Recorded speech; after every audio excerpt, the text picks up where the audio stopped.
এখন চারদিকের আজকের বিশেষ আয়োজনে স্বাগত। আপনাদের সাথে আছি আমি মাহমুদ রাকিব। আমরা আজকের এখন চারদিকে কথা বলবো সাম্প্রতিক যে ইস্যু চলছে, বৈষম্য বিরোধী ছাত্র আন্দোলনের যে গত প্রায় 2-3 সপ্তাহের বেশি সময় ধরে পুরো দেশব্যাপী যে আন্দোলন চলছিল, তারপরে আওয়ামী লীগ সরকারের যিনি প্রধান শেখ হাসিনা দেশ ছেড়ে চলে গেছেন, পদত্যাগ করেছেন, সংসদ ভেঙে দেওয়া হয়েছে, অন্তর্বর্তীকালীন সরকারও মোটামুটি প্রস্তুত, যার প্রধান উপদেষ্টা হচ্ছেন ডক্টর মোহাম্মদ ইউনূস। ইতিমধ্যে সেটিও নির্ধারিত হয়েছে আগামীকাল রাত 8টা নাগাদ বঙ্গভবনে নতুন যে অন্তর্বর্তীকালীন সরকার গঠিত হচ্ছে তাদের শপথ অনুষ্ঠানেরও সব আয়োজন ইতিমধ্যে সম্পন্ন। তো যাদের নিয়ে বা যাদের কারণে এত বড় একটি অর্জন হলো, বাংলাদেশের বিজয় হলো 17 কোটি মানুষের, সেই যে আন্দোলন যারা করেছেন, আমাদের সঙ্গে তার প্রধান কয়েকজন রয়েছেন। আমাদের সঙ্গে রয়েছেন ডাকসুর সাবেক সমাজসেবা সম্পাদক আক্তার হোসেন, আপনাকে স্বাগত। রয়েছেন বৈষম্য বিরোধী ছাত্র আন্দোলনের সমন্বয়ক মোহাম্মদ মোয়াজ্জেম হোসেন, এবং রয়েছেন লুৎফর রহমান, তিনিও বৈষম্য বিরোধী ছাত্র আন্দোলনের সমন্বয়ক। আর আমরা আজকের আয়োজনের নাম দিয়েছি তারুণ্যের রূপরেখা। আমরা শুরুতেই যেতে চাই আক্তার ভাই আপনার কাছে। আমরা মূলত জেনে থেকে যে আপনারা একটি রূপরেখা তৈরি করছেন যে আগামী বাংলাদেশ কেমন হবে, সেটি অন্তর্বর্তীকালীন সরকার হোক কিংবা নির্বাচনের মাধ্যমে নতুন যে সরকার আসবে, তারা যারাই হোক না কেন, তারা দেশ কিভাবে চালাবে, এই যে গত 53-54 বছরে বাংলাদেশ যেভাবে চলছে বা যার কারণে আজকে দেশের এই ভয়াবহ পরিস্থিতি হলো, জনগণ, আইনশৃঙ্খলা বাহিনী কিংবা আওয়ামী লীগ এই যে মুখোমুখি অবস্থান, মানে এই সব বিষয় থেকে আমরা বের হতে পারবো কিনা, আপনাদের রূপরেখায় কি রয়েছে? আমরা গত 16 বছর ধরে যা দেখেছি বাংলাদেশের প্রেক্ষাপটে, এই সব কিছুর মূলে কিন্তু রুল অফ ল, আইনের শাসন না থাকার একটা স্পষ্ট ব্যাপার আছে। রুল অফ ল না থাকার কারণেই এখানে মানুষকে গুম খুনের ভিতর দিয়ে যেতে হয়েছে, মানুষকে নির্যাতন নিপীড়নের ভিতর দিয়ে যেতে হয়েছে। এবং আরও একটা বড় ব্যাপার ছিল, তা হচ্ছে মানুষের ভোটাধিকার। মানুষ ভোটাধিকার বঞ্চিত ছিল, যার ফলে এই যারা সরকারে ছিল তাদের কোনোরূপ মানুষের প্রতি দায়বদ্ধতা বা জবাবদিহিতার যে জায়গা, সেগুলোর কিছুই ছিল না। এবং যার থেকে মানুষের মধ্যে অনিরাপত্তা একেবারে চূড়ান্ত পর্যায়ে পৌঁছে গেছিল।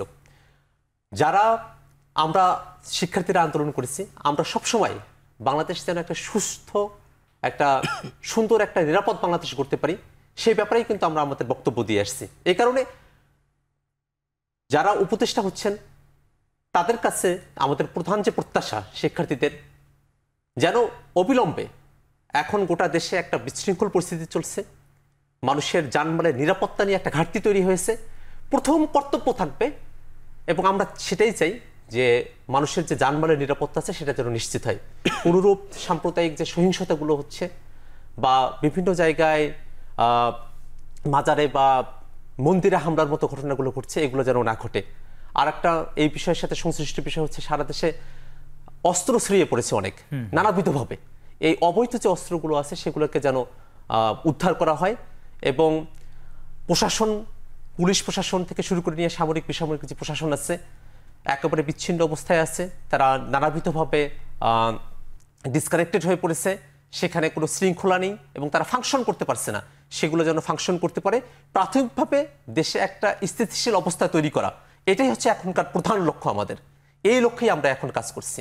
আচ্ছা, এই যে আপনি যে শেষের 2-3 লাইন বললেন যে প্রশাসন ছিন্ন বিচ্ছিন্ন, তার কে কোথায় আছে সেটি জানা নেই, অস্ত্র ছড়িয়ে পড়েছে, মানে পুরো দেশই একটি মহা সংকটে রয়েছে। আপনার কি মনে হয় সংকটের জন্য কারা দায়ী, কাদের কারণে আজকে বাংলাদেশ এমন একটি পর্যায়ে এসে পৌঁছাতে বাধ্য হলো?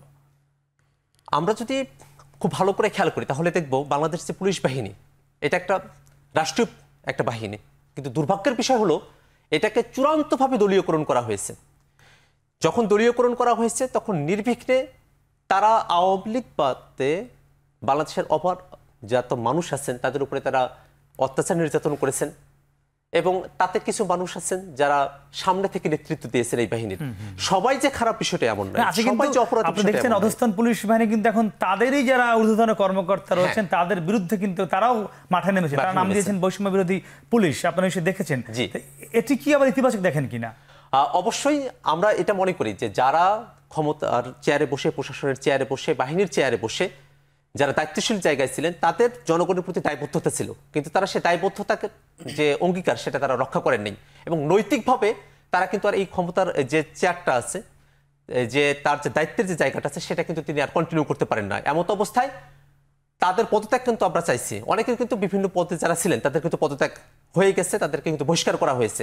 এমত অবস্থায় পুলিশ প্রশাসনে যারা আছেন তারা তাদের মধ্যে থেকে তারাই জানেন কিন্তু যে আসলে কারা ওই সময়টাতে গুণ, খুন এবং লুটপাটের মতো যে বিষয়গুলো আছে সেগুলোতে জড়িত ছিলেন। অর্থাৎ তারাই আরো আমাদের যারা শিক্ষার্থীরা আছি তাদের এই যে সামনের লড়াই, সে লড়াইয়ে তারা আমাদেরকে সহযোগিতা করতে পারেন পুলিশের মধ্য থেকেই যারা আছেন।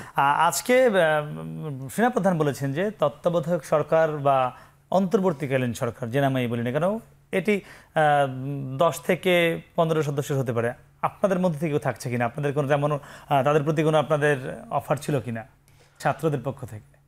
এই বিষয়টা নিয়ে আমরা যারা শিক্ষার্থীরা যারা আছি আমাদের এবং যারা আরো সুশীল সমাজের যারা প্রতিনিধি আছেন আরো অনেকের সাথে কথাবার্তা হচ্ছে। এখন পর্যন্ত নিশ্চিত নয়, তবে যে কোনো ধরনের সিদ্ধান্ত আসতে পারে। একটু যেতে চাই লুৎফুর রহমান, আপনি একজন সমন্বয়ক, আপনাদের নেতৃত্বে বলা যায় বাংলাদেশ নতুন সূর্যের উদয় হয়েছে, বলা হচ্ছে বাংলাদেশের বিজয় হয়েছে, আবার আবেগে অনেকে বলছে যে বাংলাদেশ নতুন করে প্রাণ ফিরে পেল। মানে এই যে মানে এত বড় একটা বাংলাদেশের যে পরিবর্তন হবে বা মানুষের যে আশা আকাঙ্ক্ষা দীর্ঘ দিনের 1.5 থেকে প্রায় 2 দশক ধরে, সেটির প্রতিফলন ঘটবে, এটা কি শুরুর দিকে মনে হচ্ছিল? আসলে প্রথমেই ধন্যবাদ জানাচ্ছি এখন টেলিভিশনকে। আসলে আমি যেটা বলতে চাচ্ছি, আমরা মনে করি স্বাধীনতার পর থেকেই এখানে বিভিন্ন দলের ক্ষমতার পালাবদলের ফলে নানা ধরনের ঘটনাই ঘটেছে, যার ফলে সমাজে জনমানুষের ভেতরে এক ধরনের ক্ষোভ তৈরি হয়েছে। তো এটা দীর্ঘদিন ব্যাপী ক্ষোভের, যদি আমি এভাবে বলি যে ক্ষোভের এক ধরনের স্তূপ জমে গেছে। তো এটার বিস্ফোরণ যদি আমি বলি, এটা হয়েছে 24-এর এই ছাত্র জনতার গণ অভ্যুত্থানের ভেতর দিয়ে। আমরা কিন্তু 18 দেখেছিলাম ছাত্ররা, নিরাপদ সড়ক আন্দোলন দেখেছিলাম। এটা যদি আমি এভাবে বলি, 18, তারপর নিরাপদ সড়ক 19, 24, এটা এক ধরনের একটা সিলসিলা। এই তারুণ্যের যে সংগ্রামের যে এই প্রজন্মের, হ্যাঁ, এটা একটা সিলসিলা। এরই ধারাবাহিকতায় 24-এর গণ আন্দোলন সংগঠিত হয়েছে। এটা আমি মনে করি দীর্ঘদিনের পুঞ্জীবিত ক্ষোভের এক ধরনের বহিঃপ্রকাশ, এবং এই প্রকাশটা ছাত্ররা নিজেদের রক্তের বিনিময়ে, নিজেদের রক্ত দিয়ে প্রমাণ করেছে। এবং তারা এতটাই ডেডিকেটেড, এতটাই এই সংগ্রামের প্রতি নিজেদের উৎসর্গ করেছে। আপনি দেখবেন গত 2 দিন আগেই যে ছেলে মেয়েগুলো রাজপথে রক্ত দিয়েছে, তারা আজকে ব্যান্ডেজ বেঁধে রাষ্ট্র সংস্কারে নেমেছে। রাষ্ট্র যখন এক ধরনের বিশৃঙ্খল অবস্থায় আছে, তারা নিজ দায়িত্বে রাস্তায় নেমে এসেছে। হসপিটাল ছিল, হসপিটালে তারা থাকেনি। নিজের ভাইয়ের রক্তে ভেজা টি শার্ট, তার ওই টি শার্টটা তার গায়ে এখনও আছে, তার মাথায় বাংলাদেশের পতাকা, কারণ এই দেশটাকে সে ধারণ করে।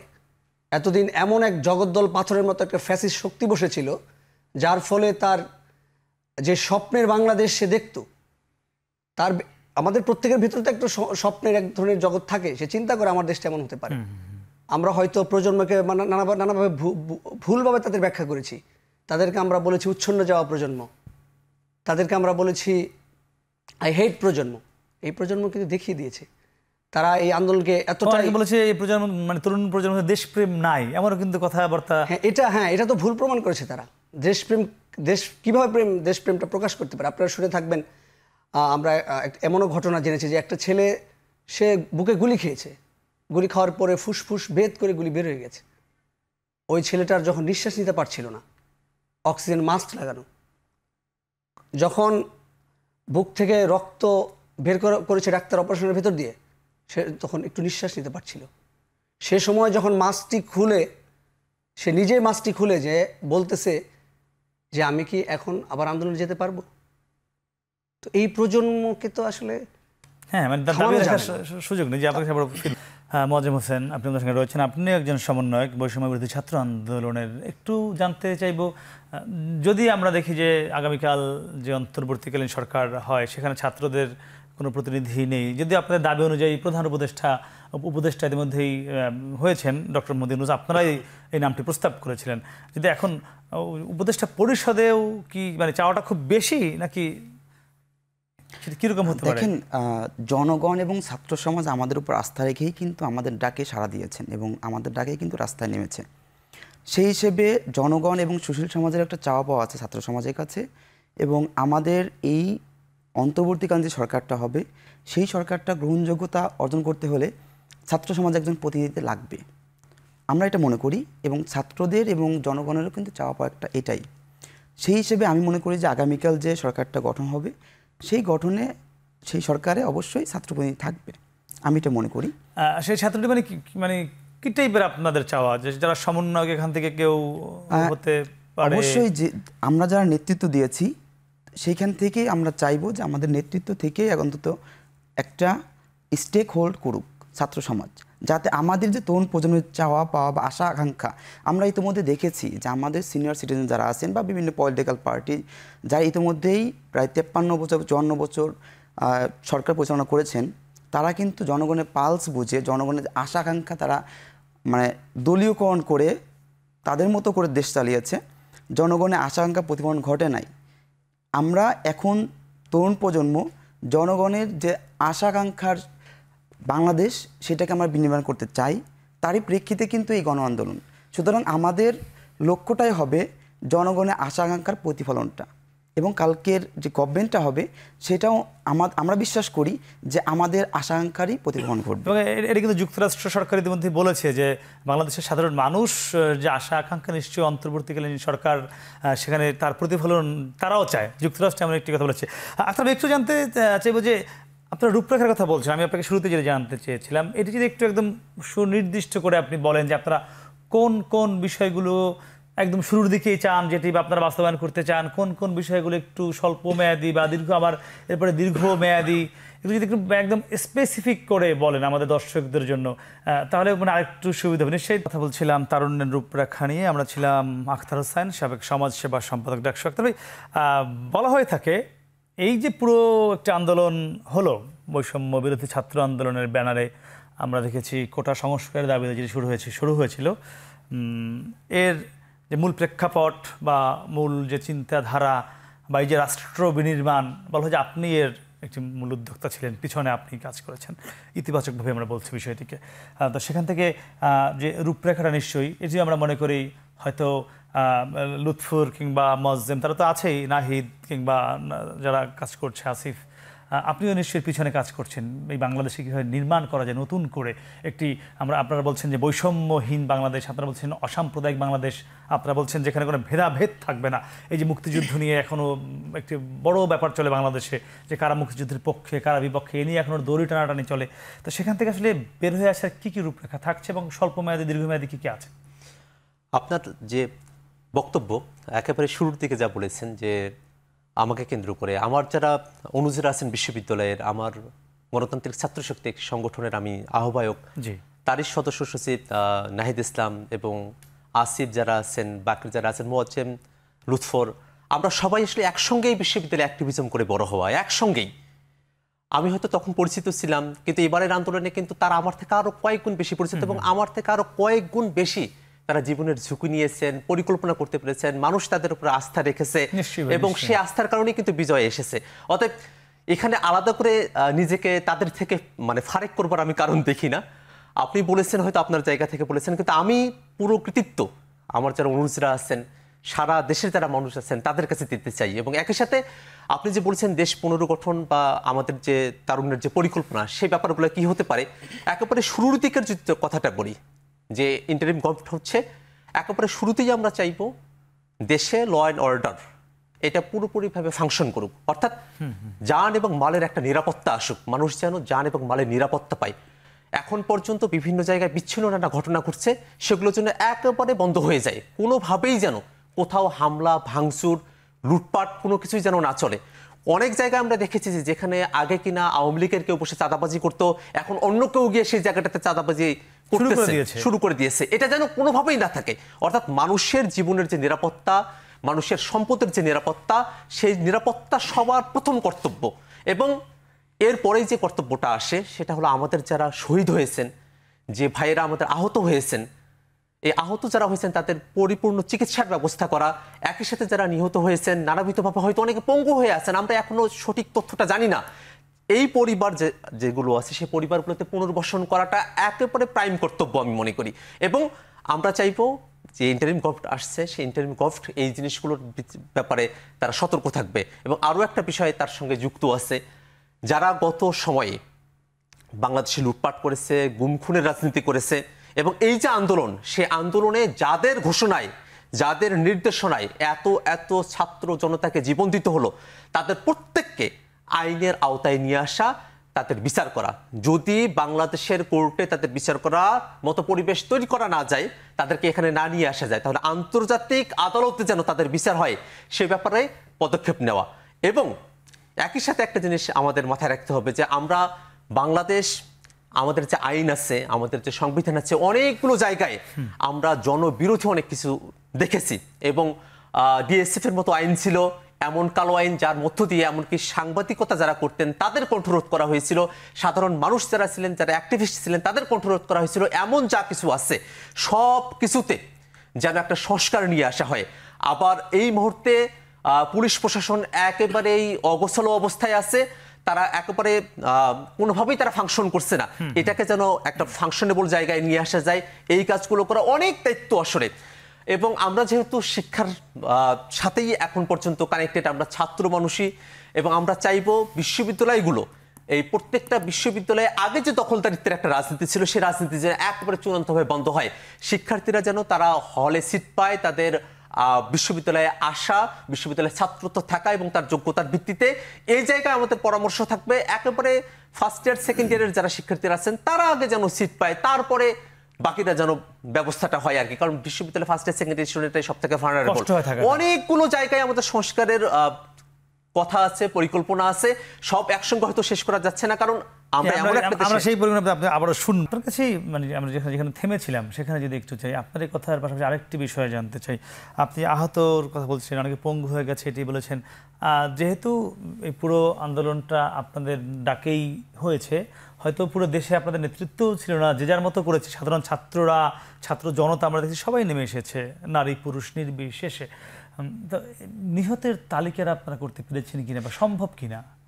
দুর্ভাগ্যের বিষয় হলো এখন পর্যন্ত আমাদের কাছে এক্সাক্ট যে পরিসংখ্যান সেটি নেই, কিন্তু আমরা অনেকের সাথে কথা বলেছি, কয়েকটা টিমের সাথে কথা বলেছি যারা বেসরকারিভাবেই এখন তালিকা করছেন বিভিন্ন জায়গায়। এখন পর্যন্ত আমরা আসলে গোছানো হয়ে উঠতে পারিনি, কিন্তু আমরা খুব শীঘ্রই একটা পূর্ণাঙ্গ তালিকা নিয়ে আসতে চাই। আমরা গোটা দেশের প্রত্যেকটা জেলায়, প্রত্যেকটা উপজেলায় আমরা একটা সমীক্ষা করতে চাই যে কারা নিহত হলেন, তাদের নাম, তাদের পরিচয়, কারা আহত হলেন, প্রত্যেকটার একটা ডাটাবেজ আমরা তৈরি করব, যাতে বাংলাদেশের মানুষ যারা এই আন্দোলনে শহীদ হলেন, যারা এই আন্দোলনে রক্ত দিলেন, তাদেরকে যেন বাংলাদেশের মানুষ ভুলে না যায়, তাদের পরিবারকে যেন ভুলে না যায়, তাদের পুনর্বাসনের বিষয়টা যেন আমাদের কাছে থাকে। এবং এই যে আমাদের বিজয়ের মুহূর্ত, আমাদের যে একটা দ্বিতীয় স্বাধীনতা আমরা যেন পেয়েছি, এটাকে যেন আমরা দীর্ঘ সময় পর্যন্ত আমরা স্থায়ী করতে পারি। বাংলাদেশের যতদিন পর্যন্ত বাংলাদেশ আছে ততদিন পর্যন্ত আমরা এটাকে স্থায়ী করতে পারি। সেজন্যই এটা প্রয়োজন। এখন পর্যন্ত কতটুকু পেলেন তালিকা অনুযায়ী বা বিভিন্ন গণমাধ্যম অনুযায়ী যেটা বলছে তার চেয়ে কম বেশি আপনাদের কেমন হিসাব আছে? আমরা মানে শত শত হাজার হাজার আমরা শুনছি, কিন্তু এটা যে একটা এক্সাক্ট ফিগার বলবো, এটা বলা এখন আমি তো এমন একটা ফিগার বলতে পারি যার থেকে কয়েক গুণ হবে, এই কারণে আমি এখন এক্সাক্ট কোনো ফিগার বলতে চাচ্ছি না, কিন্তু আমরা অপেক্ষা করছি যাতে একেবারে এক্সাক্ট একটা ফিগার আমরা নিয়ে আসতে পারি। আমরা একটু যেতে চাই মোয়াজ্জেম হোসেন। বিএনপি দাবি করেছে অন্তর্বর্তীকালীন সরকারের শুরু হওয়ার পর থেকে 3 মাসের মধ্যে যাতে জাতীয় নির্বাচন দেওয়া হয়। ইতিমধ্যে দ্বাদশ জাতীয় সংসদ নির্বাচন বিলুপ্ত ঘোষণা করা হয়েছে। জামাতও বলেছে যত দ্রুত সম্ভব যাতে নির্বাচন দেওয়া হয়। অন্যান্য রাজনৈতিক দলগুলো চাচ্ছে দ্রুত নির্বাচন হোক। আপনারা কি চান? অন্তর্বর্তীকালীন সরকারের মেয়াদ কত হওয়া দরকার? দেখুন, দীর্ঘ প্রায় 16 বছর ধরে একটা ফ্যাসিবাদ কায়েম করে যেহেতু আওয়ামী লীগ ছিল এবং রাষ্ট্রযন্ত্র ব্যবহার করে তারা কিন্তু দেশ পরিচালনা করেছেন, সেই হিসেবে আমাদের পুরো রাষ্ট্রটাকে একটি সংস্কার করা প্রয়োজন। একটা ইতিবাচক সংস্কার করার পরেই কিন্তু আমাদের যে ইলেকশনটা সেটা করা প্রয়োজন। তবে আমরাও আহ্বান রাখবো যে যে অন্তর্বর্তীকালীন যে সরকারটা হবে সেই সরকারটা সুষ্ঠু পরিবেশ সৃষ্টি করে তারাও যেন অতি দ্রুত সময়ের মধ্যেই তারা ইলেকশনটা করে আর কি। এবং আমরাও চাইবো যে সেটা কোনো কত সময় আপনারা- নির্বাচিত 3 মাস প্রতিনিধি বলা হচ্ছে বিভিন্ন রাজনৈতিক দলের দেখেন দলের একটা কাছ থেকে। যে আমি আবার বলছি যে যেহেতু দীর্ঘ 16 বছর ধরে একটা ফেসিবাদ কায়েম করেছে, সুতরাং রাষ্ট্রে যে আমাদের যদি সমতা বজায় রাখতে হয় বা সমতা তৈরি করতে হয়, সেক্ষেত্রে একটা সময় প্রয়োজন হয় আর কি। এখন সেই সময়টা কি হবে সেটা অবশ্যই যারা মানে আমাদের পরবর্তী সরকারে যারা আসবে, অন্তর্বর্তীকালীন সরকারে, তারা অবশ্যই এই বিষয়গুলো বিবেচনা করবেন এবং তারাই সিদ্ধান্ত নেবেন যে তারা কত সময়ের ভিতরে এই বাংলাদেশটাকে ওয়েল অর্গানাইজড করা যায়। এবং আমরা এখনও কিন্তু আমাদের ঠিক হয় নাই যে এই সরকারটা কতদিন রান করবে বা কতদিন থাকবে। তো এইটা হচ্ছে আগামীকালই আপনারা জানতে পারবেন যে এটা কতদিন থাকবে। আচ্ছা, আজকে জানেন যে আপনারা আজকে একটি আমরা যেহেতু এখন সামাজিক যোগাযোগ মাধ্যমেও অনেক বিবৃতি দেওয়া হয়, আপনাদের যারা সমন্বয়ক লুৎফুর, মুয়াজ্জেম, কিংবা আসিফ, নাহিদ অনেকে দিয়ে থাকে, সেটি এবার আপনাদের যে গ্রুপগুলো রয়েছে গণমাধ্যম কর্মীদের সেখানে দেওয়া হয়। সেখানে আজকে বলা হয়েছে, আমরা দেখেছি আসিফ একটি কথা বলেছিল, সেটা আমাদের গ্রুপগুলোতে দেওয়া হয়েছে যে ছাত্র আন্দোলনকে মাধ্যমে যে একটি দেশ পুনর্নির্মাণের দিকে যাচ্ছে, একটি ফ্যাসিবাদের বিদায় হলো, এটির সুযোগ যাতে তৃতীয় কোনো পক্ষ বা অন্য কোনো রাজনৈতিক দল ফায়দা নিতে পারে সেদিকেও আপনারা সজাগ রয়েছেন। আমরা আজকে দেখেছি রাজধানীর নয়াপল্টনে বেশ বড় সড়ো একটি সমাবেশ করেছে বাংলাদেশ জাতীয় দল, বিএনপিও করেছে তারা, এবং তারাও অতি দ্রুত বলেছে নির্বাচনের কথা। কি মনে হয় আজকের এই সমাবেশটি বা কর্মসূচিটি নিয়ে আপনার প্রতিক্রিয়াটা কি আসে? বাংলাদেশের যে কোনো রাজনৈতিক সংগঠন তারা তাদের মতো করে তাদের রাজনৈতিক কর্মসূচিগুলো তারা করতে পারেন, এবং এটা বাংলাদেশের একেবারে আমাদের স্বাধীনতার যে ঘোষণা তার সঙ্গে সংগতিপূর্ণ বিষয়। কিন্তু আসিফ মাহমুদ যে কথাটা বলেছেন সে কথাটা আমাদেরও কথা, এবং এটা বাংলাদেশের সকলেরই কথা, যে শিক্ষার্থীরা এক দানবকে সরিয়েছে, সেই দানবের জায়গায় তারা অন্য কোনো দানবকে তারা দেখতে চায় না, এটাই বাস্তবতা। আমরা এক হাসিনাকে সরিয়েছি, তার বদলে আমরা আর কোনো হাসিনাকে রাষ্ট্র ক্ষমতায় আমরা দেখতে চাই না। এই কারণে কিন্তু আমাদের সতর্ক থাকার কথাটা বলা, যাতে শিক্ষার্থীদের যে বিজয়, সেই বিজয়টা যেন বেহাত হয়ে না যায়। অর্থাৎ আমরা যা চেয়েছি, শিক্ষার্থীরা যা চেয়েছে, মানুষ যা চেয়েছে, মানুষ যেন তাই পায়। নাগরিক যে অধিকার আছে সেই অধিকারগুলো যেন ঠিকঠাকভাবে মানুষ পায়।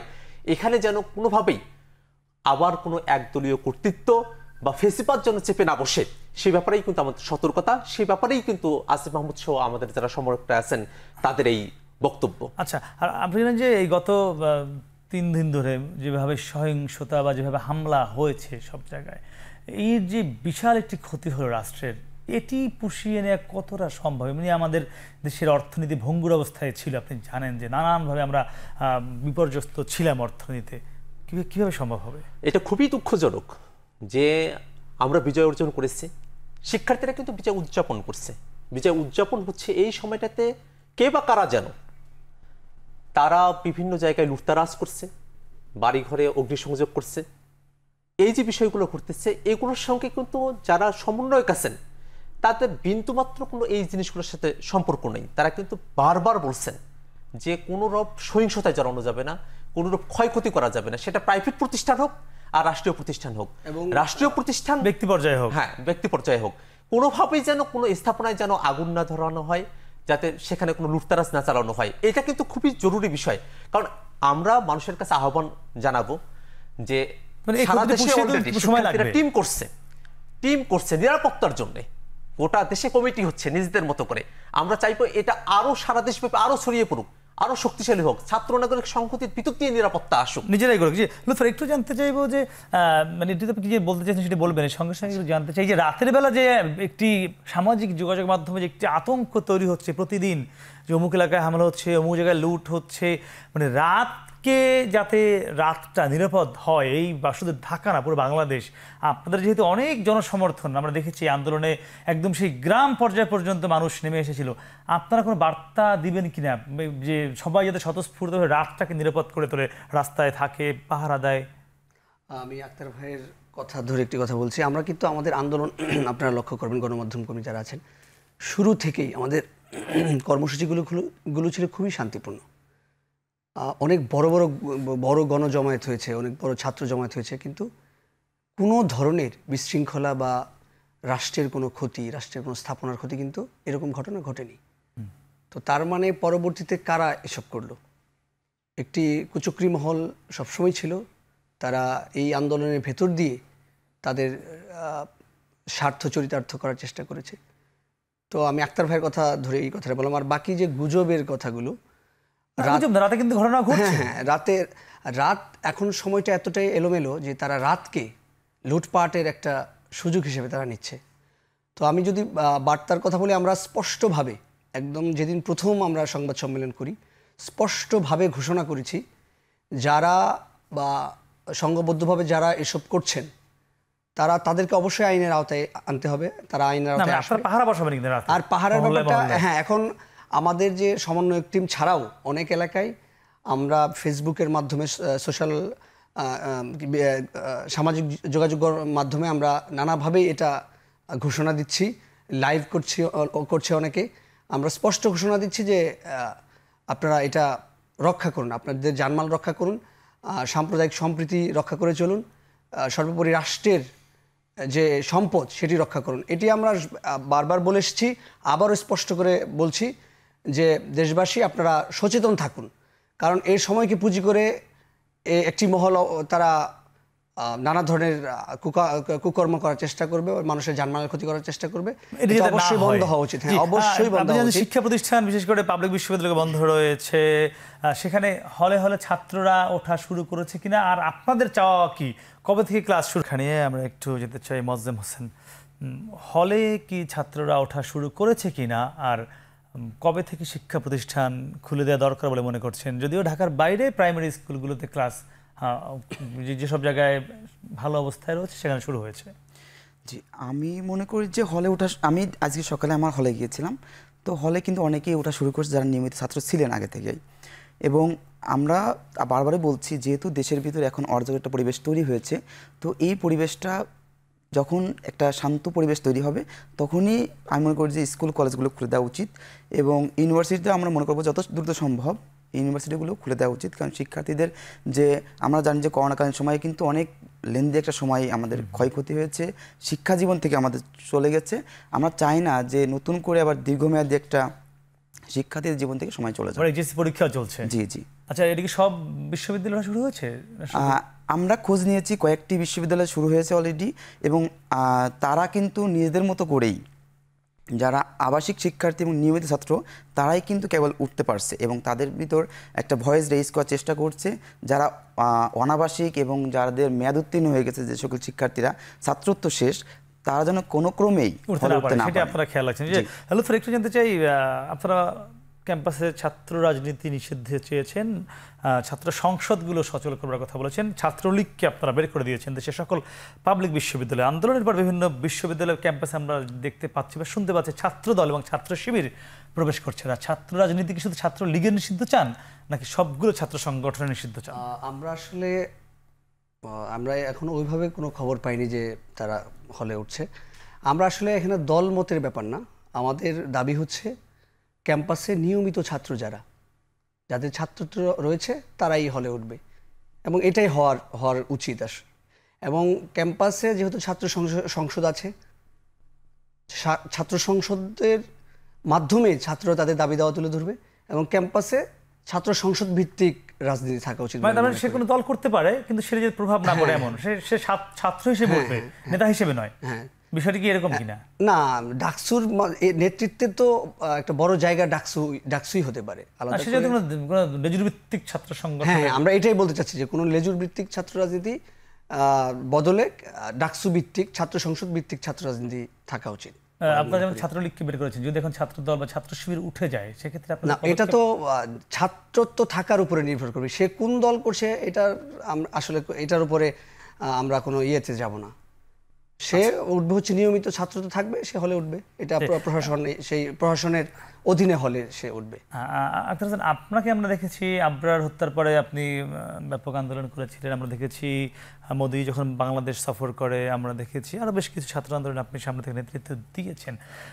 সেক্ষেত্রে এখন যে এই একটি আন্দোলন হলো পুরো দেশব্যাপী, অনেকে বলছেন যে এই ছাত্ররা অল্প অল্প বয়স, ছোট ছোট ছেলে মেয়েরা, এরা আসলে কতটুকু পারবে, বা এই যে আপনারা বলছেন অন্তর্বর্তীকালীন সরকারেও আপনাদের অন্তর্ভুক্তি চাচ্ছেন, এটি নিয়েও কেউ কেউ বলছে এদের কি বয়স কতই বা হয়েছে, মানে কি মনে হয় আসলে পারবে যদি কাউকে রাখাও হয়?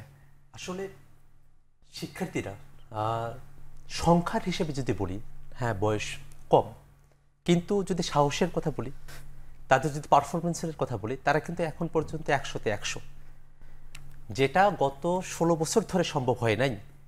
একটা ফেসিবাদের বিরুদ্ধে কথা বলবার মতো অবস্থা ছিল না, সেখানে কিন্তু এই অল্প বয়সী শিক্ষার্থীরাই সারা দেশেই তারা কিন্তু নিজেদের মতো করে রাস্তায় নেমেছে, তাদের সাথেই কিন্তু তাদের অভিভাবকরা পরে নেমেছে, আগে কিন্তু ছাত্ররা এসেছে, তারা কিন্তু হাসিনাকে এখানে পতনত করতে সক্ষম হয়েছে। আবার একই সাথে দেখেন আমাদের যখন যে ধরনের কর্মসূচি দরকার সেটি আপনারা ধাপে ধাপে পরিবর্তন হয়েছে শিক্ষার্থীরা, এবং শিক্ষার্থীদের প্রতি মানুষের একটা আস্থার জায়গা আছে। শিক্ষার্থীরা তাদের জায়গা থেকে যে ধরনের সামনে যে ইন্টারিম গভর্নর আসবে সেটার উপরে একটা ওয়াচডগ হিসেবেও তারা থাকবে, তারা দেখবে যে আসলে কিভাবে এটা ফাংশন করতেছে শিক্ষার্থীরা, কারণ তাদের উপরে একটা আস্থা আছে মানুষের। এবং একই সাথে ব্যাপার হলো যে আমরা যারা শিক্ষার্থীরা আছি, আমরা শিক্ষার্থীরা হ্যাঁ অনেকে অনেক আন্দোলনের ভিতর দিয়ে এসেছে, আবার হয়তো অনেকের এই আন্দোলনের মধ্য দিয়ে একটা যাত্রা শুরু হলো, কিন্তু এটা কিন্তু কম নয়। এই অভিজ্ঞতাগুলো তাদেরকে সাহসী করে তুলেছে, অভিজ্ঞ হয়ে উঠেছে, তারা সাহসী হয়ে উঠছে, তারা অভিজ্ঞ হয়ে উঠছে। এবং শেষ প্রশ্ন এক কথায় জানতে চাই, যারা ছাত্রলীগ করে, যারা বিভিন্ন পদে ছিল, কিন্তু তারা আপনাদের বন্ধু, আপনাদের সহপাঠী, একসাথে ক্লাস করেছেন, কিন্তু যেহেতু একটা খারাপ সিস্টেম ছিল, তারা ছাত্রলীগ করেছে, আপনারা বলেছেন ছাত্রলীগ যারা করেছে বা যারা এই যারা আন্দোলন সংগ্রামে হামলা করেছে তারা আসতে পারবে না, আর এখন সিদ্ধান্ত কি হবে? তাহলে তাদের শিক্ষা জীবন কোথায় গিয়ে দাঁড়াবে? ব্যাপার হলো যে যারা নানাবিধ অন্যায় করেছে, একটা ব্যাপার হলো যে এই যে দীর্ঘ সময়কাল ধরে যারা ক্রাইম কিন্তু আজ থেকে 10 বছর পরে বিচার হতে পারে। এখন ব্যাপার হলো যারা অপরাধের সঙ্গে ডিরেক্ট জড়িত তাদেরকে শাস্তির আওতায় আসতে হবে, সেটা বহিষ্কারও হতে পারে, সেটা রাষ্ট্রীয় অন্য কোনো যে বিচারালয় তার মাধ্যমে শাস্তি হতে পারে, কিন্তু যারা কোনোভাবে কোনো অপরাধের সঙ্গে যুক্ত নয় তাদেরকে কোনোভাবে শাস্তির তারা ক্লাস করতে পারবে, আসতে পারবে। আখতার হোসেন, মোহাম্মদ মোয়াজ্জেম হোসেন, লুৎফুর রহমান, আপনাদের অসংখ্য ধন্যবাদ আমার সাথে যুক্ত কথা বলার জন্য। দর্শক, আমরা কথা বলছিলাম বৈষম্য বিরোধী ছাত্র আন্দোলনের মূল নেতৃত্বের যারা, তাদের সঙ্গে। তারা বলেছেন আগামীর বাংলাদেশ বিনির্মাণে তারা এক হয়ে যত ছাত্র সংগঠন রয়েছে, যত ছাত্র রয়েছে, যত সাধারণ মানুষ রয়েছে, জনতা রয়েছে, সবাই মিলে আগামীর বাংলাদেশ একটি অসাম্প্রদায়িক, একটি সুখী, একটি মুক্তিযোদ্ধার যে আমাদের মূল চেতনা বা আমাদের যে সাম্যের কথা বলা হচ্ছে, সেই সাম্যের একটি বাংলাদেশ হবে যেখানে থাকবে না কোনো বৈষম্য। নিশ্চয়ই আমরা সে প্রত্যাশা করতেই পারি এবং সে প্রত্যাশা আজকে শেষ করছি।